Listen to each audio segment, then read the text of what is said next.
그 젊은 나이에 한국에 와서 목숨을 바친 이 켄드릭이라는 선교사님이 계십니다. 이분의 이야기를 먼저 좀 해보려고 합니다. 1883년 1월 출생이니까 오랜 세월이지요. 독실한 믿음의 가정에서 이 켄드릭이라는 선교사는 어린 시절에 하나님의 은혜를 체험하고 주의 복음을 전해야 되겠다는 그 열정이 가득했다고 합니다. 그래서 1905년도에 캔자스에 있는 여자 성경 전문학교를 졸업한 후에 23살 나이에 선교사로 지원을 했는데 그 당시에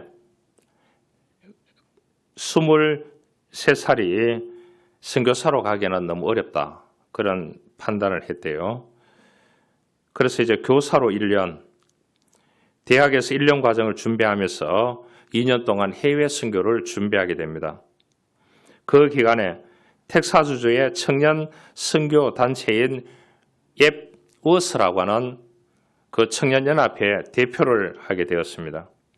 그래서 이제 그 교단에 있는 거기에 후원을 받아서 파송을 받게 됩니다.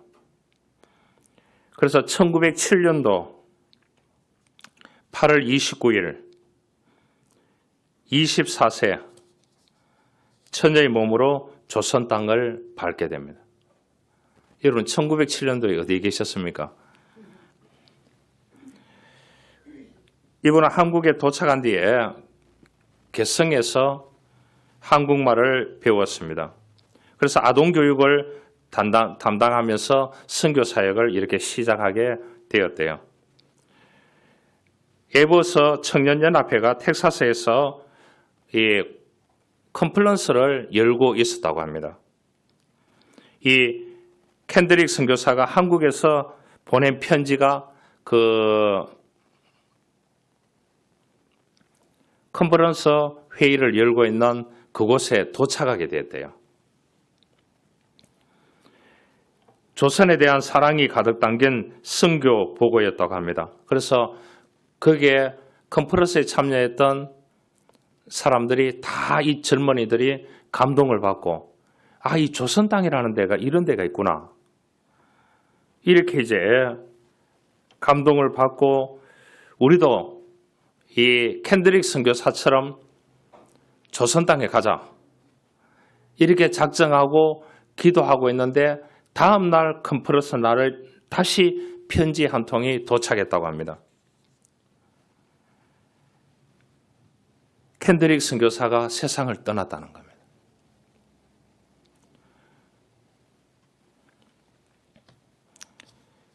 그러니까 이제 얼마나 힘들었겠습니까?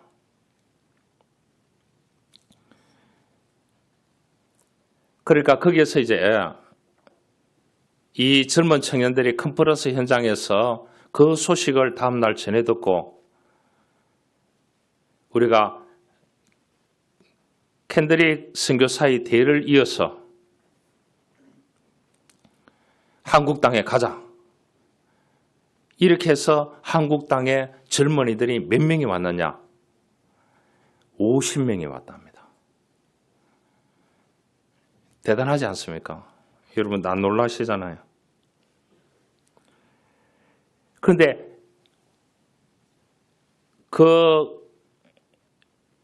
선교 단체에 보내는 편지와 함께 자기 어머님, 아버님께 편지를 보냈습니다. 이 조선의 땅에 와보니까 믿는 사람도 없고 다 각자의 삶을 살고 있는데 너무 가난하고 도움을 받지 않고는 살 수 없는 이 황무지 같은 땅입니다.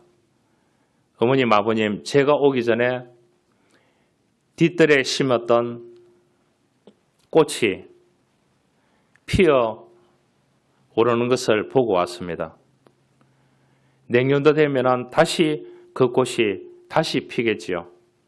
저는 한국 땅에서 복음의 씨앗을 뿌려서 열매 맺기를 원합니다.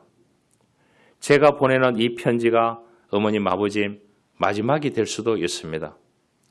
저는 이 조선 땅에서 복음을 전하다가 씨앗이 되어서 세상을 떠나서 천국 가기를 원합니다. 오늘따라 엄마, 아버지가 너무 보고 싶습니다.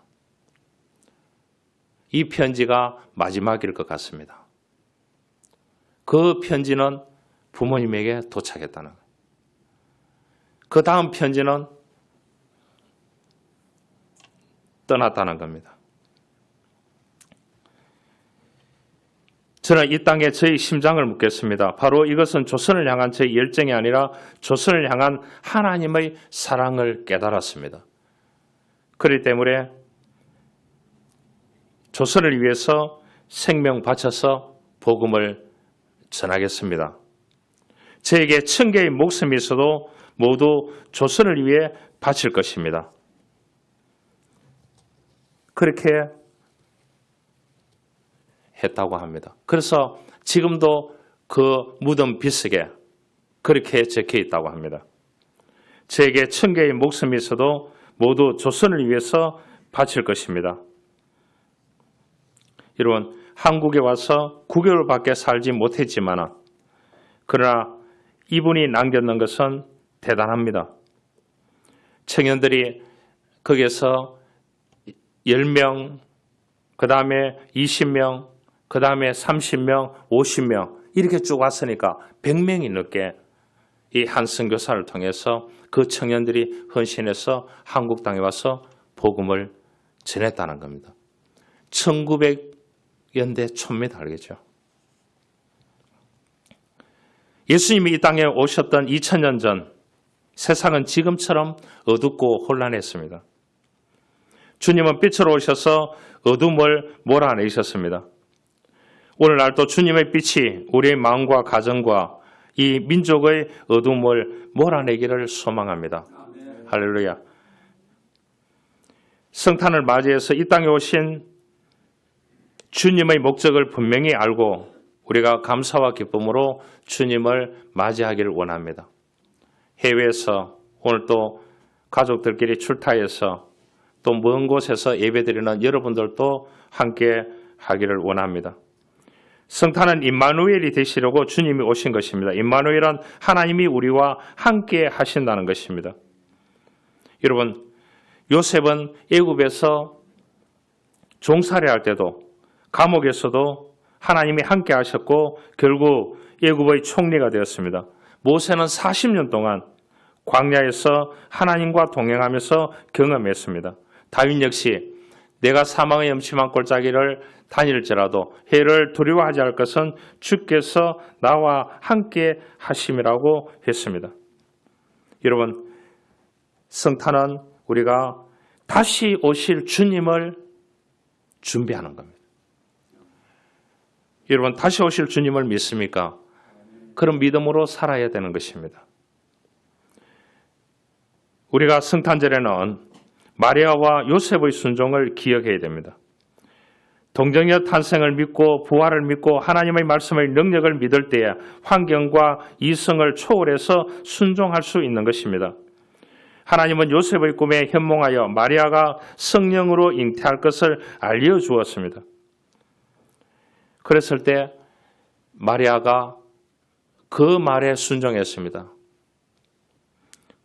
마리아가 이르되 주여 여종여원이 말씀대로 내게 이루어지이다 하며 천사가 떠나가리라 그랬습니다. 상상을 초월합니다. 예수님은 길이요 진리요 생명이라고 했습니다. 오늘 본문에 말합니다. 하나님이 세상을 이처럼 사랑하사 독생자를 주셨으니 이는 그를 믿는 자마다 멸망치 않고 영생을 얻게 하려 하심이라 그랬습니다. 영생이 뭐예요? 영어성의 엔터럴 라이프입니다. 하나님이 사시는 삶을 우리가 이 땅에서 살아내야 되는 겁니다. 살아내어야 주님 오시는 그날 맞이할 수 있고 우리가 개인적인 종말이 왔을 때에 영원한 하나님의 나라로 이어지는 줄 믿습니다. 그래서 이 땅에서 하나님의 나라를 경험하지 못한다고 하는데 어떻게 저 땅에 하나님의 나라에 있다는 것을 확신하고 믿고 임종을 맞이하겠습니까? 우리가 믿음으로 이 땅에서 기쁨과 감사로 하나님의 나라를 경험할 수 있는 삶을 살아내는 것이 영원히 사는 영생입니다. 여러분, 믿음으로 살기가 너무나 힘든 시대인데 그나마 한국은 괜찮습니다. 이스라엘에 사는 유대인들이 600만 명입니다. 600만 명. 가톨릭 신자가 5천 명입니다. 지금 현재요. 통계로. 그리스도인이 2천 명입니다. 율법 종교에서 보면은 가톨릭 5천 명, 그리스도교 2천 명, 이 사람들은 다 배교자들입니다.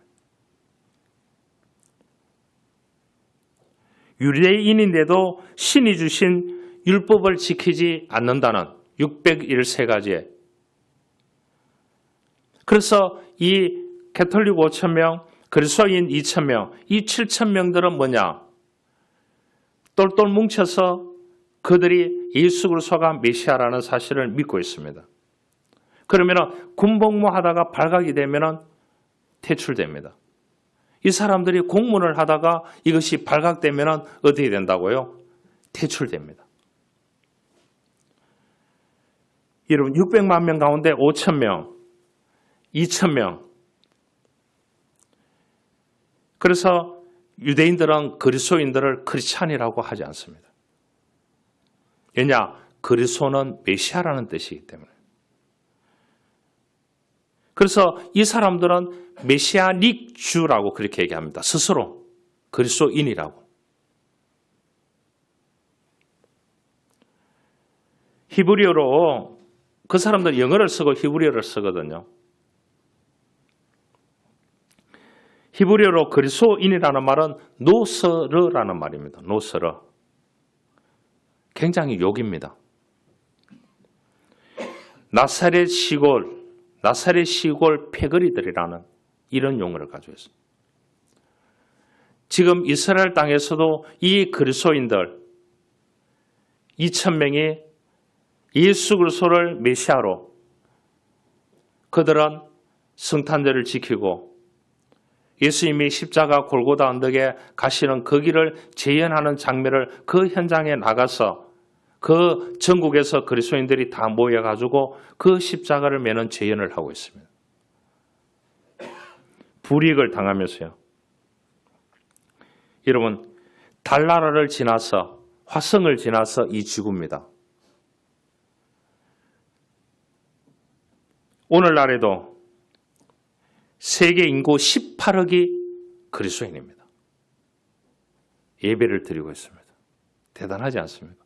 무슬림이 15억입니다. 불교가 5억입니다.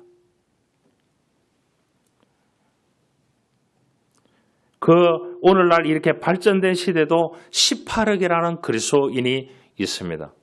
그들이 각처에서 수많은 핍박과 아픔 가운데서도 그들이 이 영원한 생명, 영생을 위해서 그들은 지금 살아가고 있습니다. 살아내고 있습니다. 한국만큼 모든 것이 갖추어져 있고 자유롭게 예배드리고 찬양하고 그렇게 하기는 쉽지 않습니다. 이런 시대는 없었습니다. 전 세계적으로 18억 인구 가운데서 저와 여러분들은 그 중에 한 사람 한 사람으로 최고 복받은 사람입니다. 할렐루야. 자유롭게 예배하고 자유롭게 기도하고 자유롭게 찬송하고 그렇게 하지 않습니까?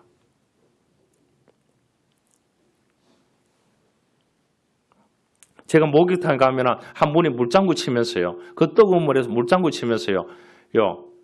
찬송하는 사람이 있습니다. 그래서 물을 막 튀깁니다. 얼마나 그렇게 할 수 있다는 자체가 대한민국 사회예요. 우리가 이스라엘 땅에 처음 듣지요. 그 유대인들 600만 명이 똘똘 뭉쳐가지고 눈에는 눈, 이에는 이로 살아가는 그 사람들의 삶 속에 2,000명의 그리스도인들이 직업에 쫓겨나도 허드렛 일을 하면서 예수 그리스도를 메시아로 믿고 믿음으로 살아가고 있습니다. 살아내고 있습니다. 그래서 이 땅에서 우리가 하나님의 사는 삶을 살아내는 것이 우리 믿음의 사람이라는 것을 알아야 되는 것입니다. 여러분, 성탄절은 산타가 선물을 주는 날은 아닌 것입니다. 이 땅에 오신 구주 예수 그리스도를 믿음으로 받아들이고 그 믿음으로 살아내어서 다시 오실 그 주님을 영접하고 그 주님과 함께 영원한 하나님의 나라에서 살아가는 것이 목적인 것입니다. 여러분, 성탄절에 선물을 받아본 경험이 있습니까? 어떤 사람은 자기가 직장 생활을 했는데 그 직장에서 퇴직할 때 차를 줬다는 사람이 있어요. 그 차를 타고 수도권에서 여기까지 날라와서 저보고 자랑한 사람이 있어요.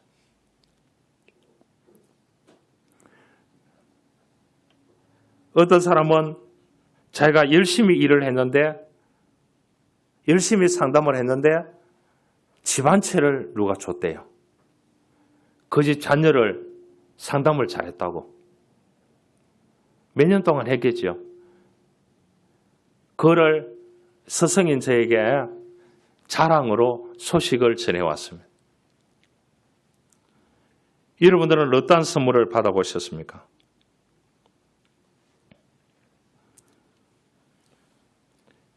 최영이라는 선생님이 이 글을 올렸는데 촌지가 그립다는 그런 글을 읽은 적이 있습니다.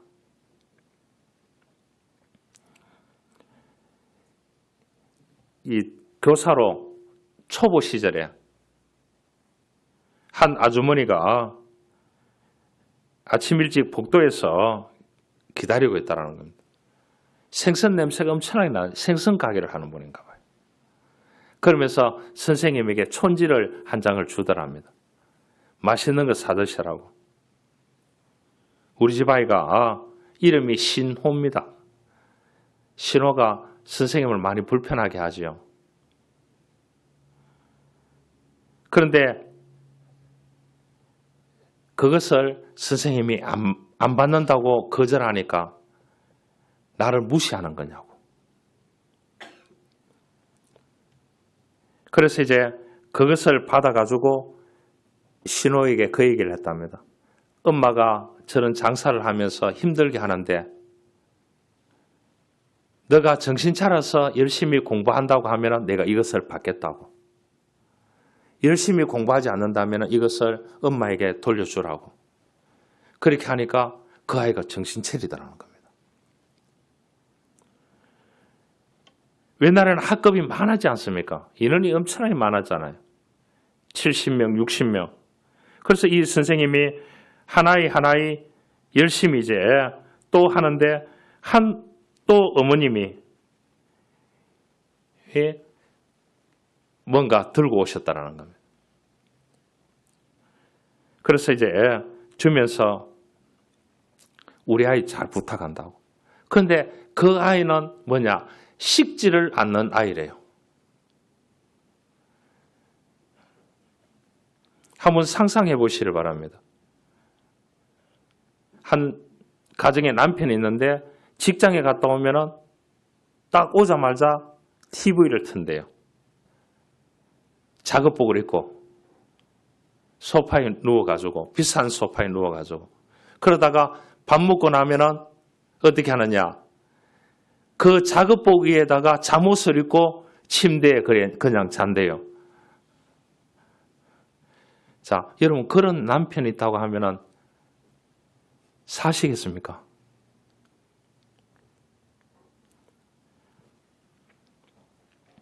그래서 이 아이는 목욕을 하지 않는데 몇 년 동안을. 그래서 냄새가 나고 하니까 학생들이 다 기피하니까 우리 집 아이 좀 챙겨달라고. 그 아이 이름은 준호입니다. 준호. 결석도 많이 하고 중학생인데 담배도 피우고 공부도 안 하고 가정형편도 어렵고. 그런데 그 선생님이 무엇을 준비했느냐?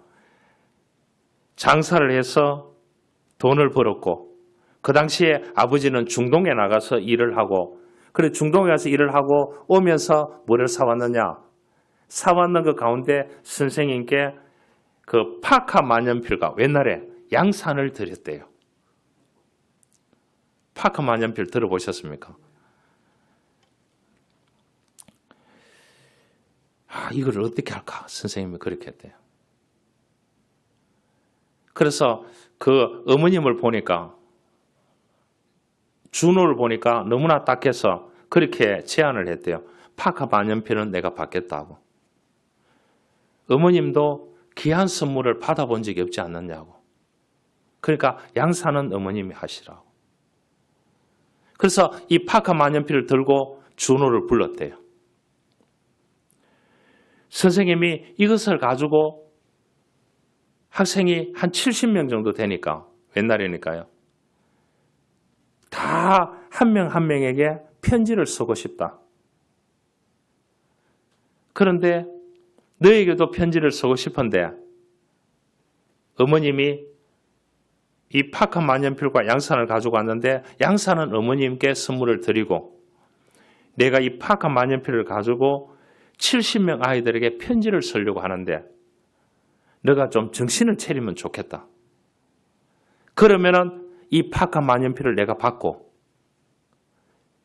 너가 정신을 안 차린다고 하면은 다른 아이들에게도 내가 편지를 안 쓰고 이 파카 만연필을 너에게 돌려주겠다. 하니까 이 준호가 선생님 앞으로 정신 차리겠습니다. 저에게 먼저 편지를 써주십시오. 그 편지를 70명에게 그 파카 만연필을 가지고 한 명 한 명에게 편지를 써내려 갔다고 합니다.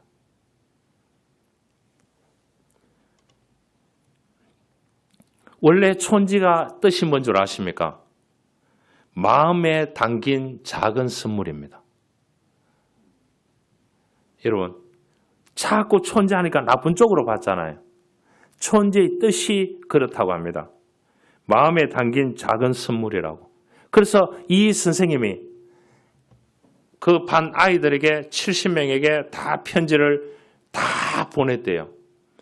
그리고 난 후에 25년 후에 그 아이들 전체가 찾아왔대요. 25년 후.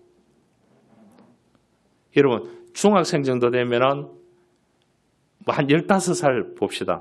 그러면 25년 후에 왔으면은 한 40살이 되어서 이 학생들이 그 편지를 들고 다 찾아왔대요. 그 편지 때문에 감동을 받아서 됐는데 제일 잘된 사람이 누구냐? 준호였다고 합니다. 여러분 안 놀라시네요.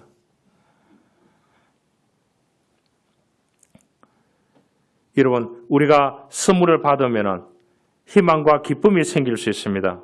그 많은 선물 가운데 허영의 선물이 있고 자기 과시의 선물이 있고 자기 야망을 달성하기 위한 선물이 있고 조건부의 선물이 있고 강한 지배욕의 선물도 있습니다.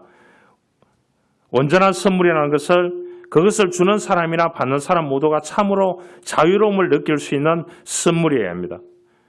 온전한 선물은 하나님께서 예수 그리스도를 이 땅에 보내주시고 우리를 구원하여 주신 겁니다. 죄에서 죽을 수밖에 없는 우리들을 예수 그리스도를 구주로 믿고 믿음으로 고백하고 믿음으로 살아가고 그 믿음을 통하여 우리가 영원히 사는 삶을 우리들에게 주셨습니다. 할렐루야. 이거보다 귀한 것이 어디 있겠습니까? 신문이나 매스컴 보면은 20대, 30대, 40대 어느 날 갑자기 뇌졸중으로 일어나지 못하고 또 불치의 병으로 사라지는 영혼들이 너무나 많이 있습니다.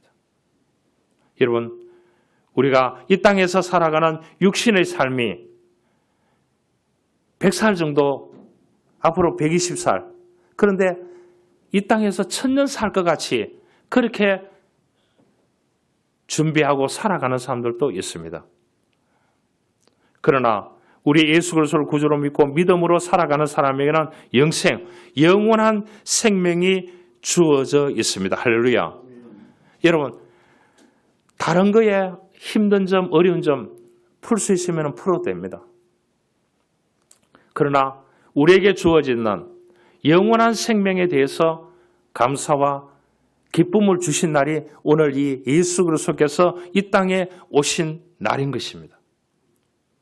여러분, 로마 시대에 12월 25일은 태양신에게, 로마 황제신에게 태양을 숭배하던 시절이었습니다.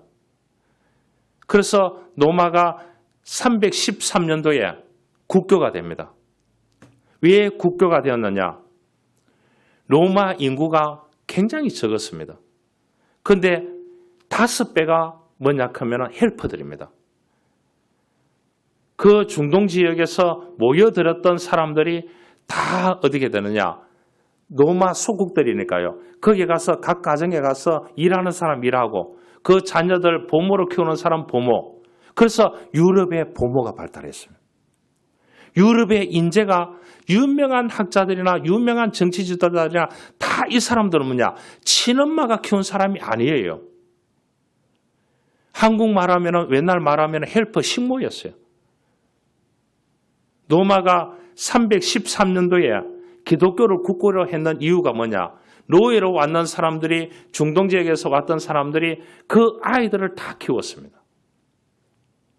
키우니까 어떠냐? 이 사람들이 다 크리스찬이었습니다. 노예들이. 이 사람들이 복음을 전했습니다. 누구에게요? 자녀들에게.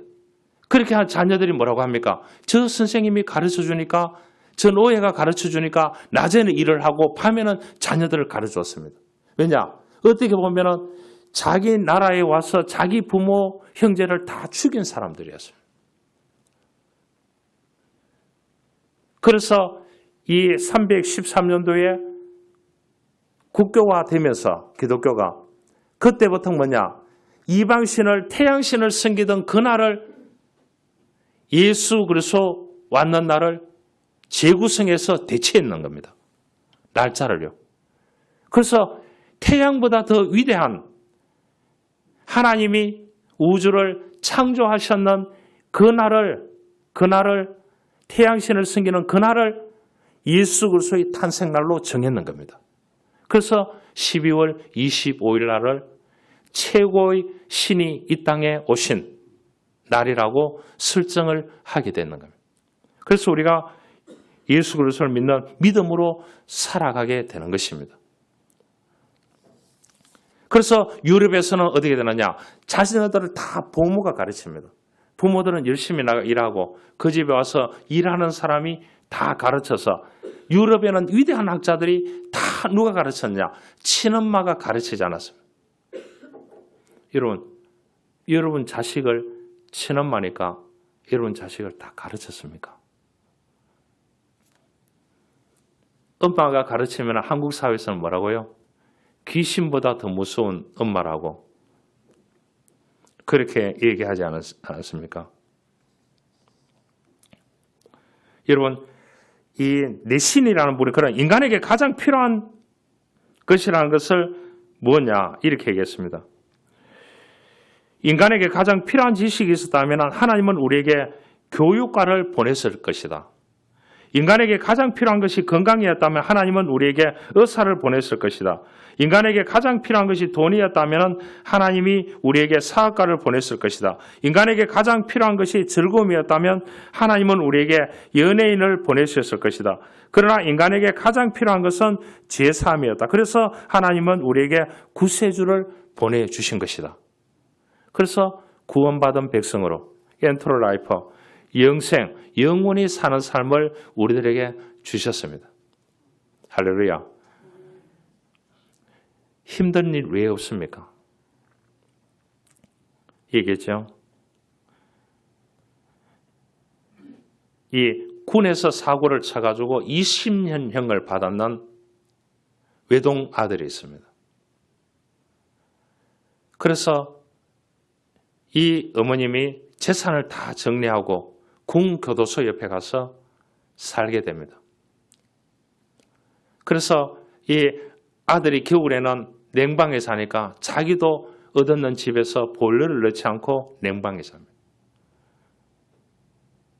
여름에 교도소 안에 선풍기나 에어컨이 옛날에 없으니까 자기도 에어컨이나 선풍기를 넣지 않고 그렇게 지냅니다. 그래서 아들을 위해서 면회도 가고 주변 친구들이나 다른 친인척들이 다 떠났음에도 불구하고 그 어머님은 그 외동아들 하나를 지키고 있었습니다. 이제 20년이 흘러서 아들이 석방되는 날이 왔습니다. 그 아들을 보니까 중년 남자가 되어 있었습니다. 어머니는 할머니가 되었습니다. 20년의 세월이 흘러서 성탄절날 석방이 되었습니다. 아들이 뭐라고 했냐? 임마누엘 하나님이 20년 동안 어머님 나와 함께 하셨습니다. 어머님 앞에 무릎을 꿇고 이런 시를 써서 헌시했습니다. 내 감옥에 있을 때 어머니가 나를 떠나지 않고 찾아오셨으며 내가 감옥에 누워서 외로이 있을 때 어머니 마음 내 곁에 와 있었으며 내가 추위에 떨 때 어머님의 따뜻한 손길이 나를 덮으셨고 내가 외로워 눈물 흘릴 때 어머님의 손길 내 눈물 닦아주셨네. 내가 외로이 방 안에 누웠을 때 어머니 마음은 나를 둘러 감싸주셔서 이 외로움을 넘어서 극복하게 되었네. 그 시를 헌신하면서 무릎을 꿇고 어머님에게 큰절을 했다고 합니다. 어머님 역시 자식을 버리지 아니하고 끝까지 함께 했습니다. 그러나 이 어머님도 떠납니다. 우리에게 영원히 함께 하실 분은 예수 그리스도입니다. 그러죠?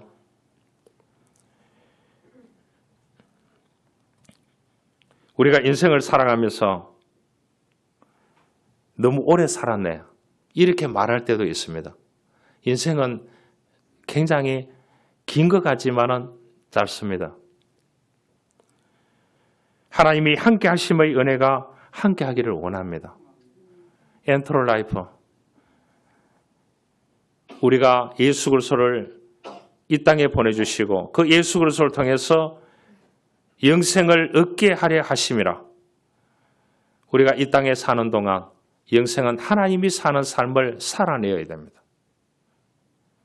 주님은 이 땅에 오셔서 33년 동안 정말로 하나님의 뜻대로 영생의 삶을 살아내었습니다. 그래서 우리가 33살이 넘는 사람은 감사하면서 살아야 됩니다. 할렐루야. 덤으로 사는 거예요. 그러니까 이 땅에서 힘든 일이 있지만 나는 구원받은 백성으로서 이 땅에서 하나님의 사시는 삶을 살아내어서 영생하고 우리가 개인의 종말에 와서 주님의 나라에 가면 영원한 삶을 살아가게 되는 거기에 기쁨과 감격을 가지고 그날을 바라보면서 다시 오실 주님을 준비하면서 살아가는 것이 성탄절이라는 사실을 알아야 되는 것입니다. 한 가지 이야기를 하고 말씀을 마치겠습니다. 단지 15분뿐인 인생이라는 책이 있습니다. 참 이 쓸쓸한 책입니다. 그렇죠? 한 청년이 유명한 대학에서 공부하고 박사 논문을 제출한 뒤 꿈에 부풀어 있었습니다. 논문만 통과되면 졸업을 하고 좋은 회사에 취직하기로 결정이 되어 있습니다. 돈도 많이 벌고 이제 짝사랑했던 여자와 결혼해서 아름다운 인생을 살고자 했습니다. 그런데 갑자기 통증이 와서 병원에 갔는데 폐암 말기라는 판명을 받았어요.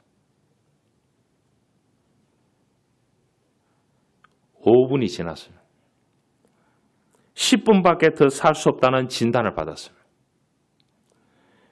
여러분, 청천벽락 같은 소식이 이 젊은 청년에게 그 병원에서 전달이 되었습니다.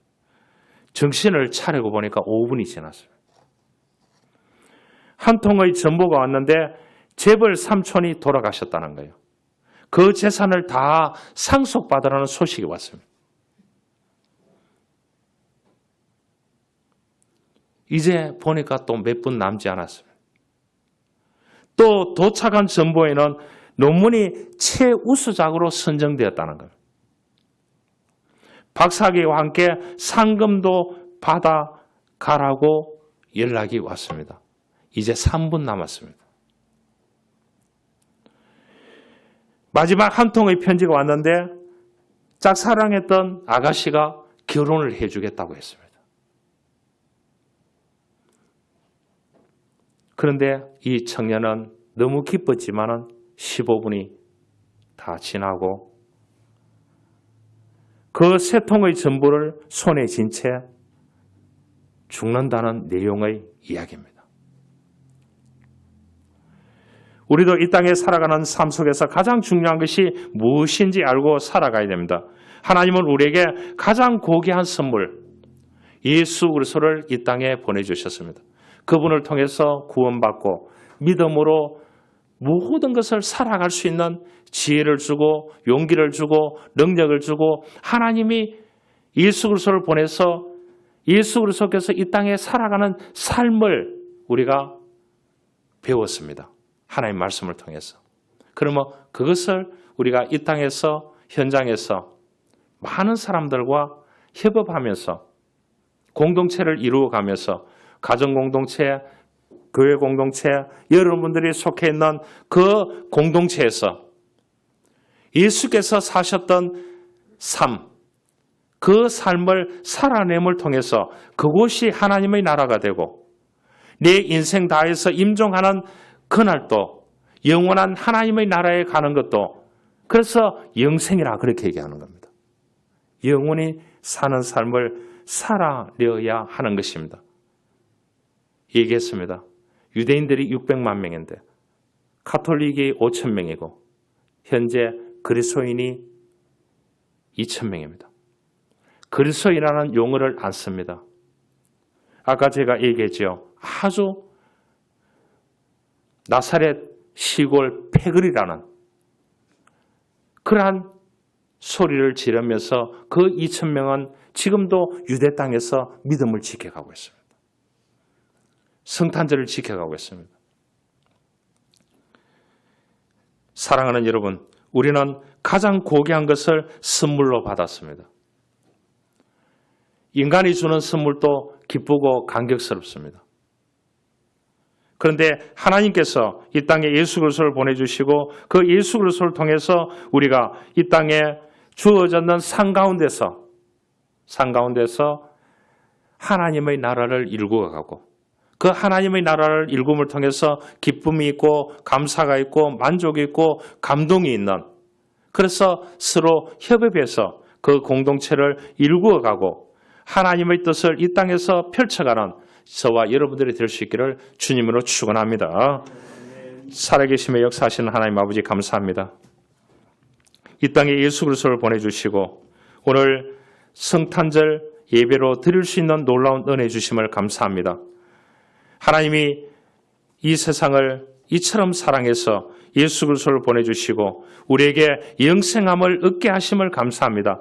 우리가 살아있는 동안 이 땅에서 영생, 하나님이 사시는 예수 그리스도께서 사셨던 그 삶을 살아내고 또한 영원히 우리가 살아간다는 사실을 믿고 믿음으로 다시 오실 주님을 준비하는 그리스도인으로 살아갈 수 있도록 축복하여 주옵소서. 예수님의 이름으로 기도하옵나이다. 아멘.